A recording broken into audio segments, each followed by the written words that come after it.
ஐஸ்வர்யத்தை அறுப்பதற்காக தாராளமாய் விதைக்கிறானே அவன் பண ஆசை உடையவனா, அல்லது பணத்தை விதைக்காம இருக்க கட்டி பிடிச்சிட்டு ஐஸ்வர்யத்தை பேசாட்டினா கூட இருக்க கட்டி பிடிச்சிருக்கிறானே இவன் பண ஆசை உடையவனா?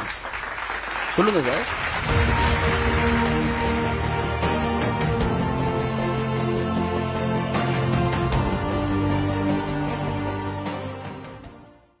அன்புக்குரியவரே, அவன் வர வர விருத்தி அடைந்து மகா பெரியவனானான்.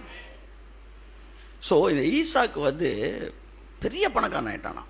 அதாவது பணக்காரன்லாம் கிடையாது, பணக்காரன் 100 பேர் இருக்காங்க சார் ஊருக்குள்ள. ஆனா இவன் யாருன்னா பிக் ஷாட். அப்ப ஏன் இவன் பணக்காரனானா என்பதை பற்றி தான் பேசுறேன். The secret of Isaac's blessing. முந்தின வசனத்தை வாசிப்போம். இந்த வாரம் இந்த பிளாக்க கர்த்தர் உடைக்கிறார் இயேசு நாமத்தில். நான் சொல்றேன், இதை ஸ்டார்ட் பண்ணும்போது நம்முடைய வாழ்க்கையில மிகப்பெரிய ஆசீர்வாதங்கள் அணிவகுப்பதை பார்க்க முடியும். வாசிப்போம். ஈசாக்கு அந்த தேசத்தில் விதை விதைத்தான். கையை தட்டுங்க ஒரு இந்த வார்த்தைக்கு. எல்லாம் சொல்லுங்க, ஈசாக்கு விதைத்தான். அல்லேலூயா சொல்லுங்க. ஆமென். அடுத்து, கர்த்தர் அவனை ஆசீர்வதித்ததினால் அந்த வருஷத்தில் 100 மடங்கு பலன் அடைந்தான். ஆமென்.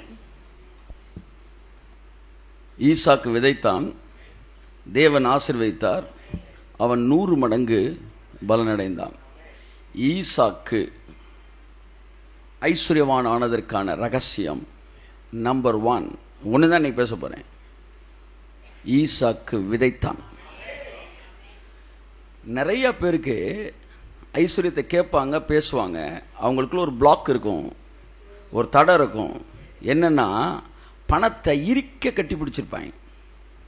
கர்த்தர் என்கிட்ட கேட்டாரு, ஐஸ்வர்யத்தை பேசி ஐஸ்வர்யத்தை அறுப்பதற்காக தாராளமாய் விதைக்கிறானே அவன் பண ஆசை உடையவனா, அல்லது பணத்தை விதைக்காம இருக்க கட்டி பிடிச்சிட்டு ஐஸ்வர்யத்தை பேசாட்டினா கூட இருக்க கட்டி பிடிச்சிருக்கிறானே இவன் பண ஆசை உடையவனா?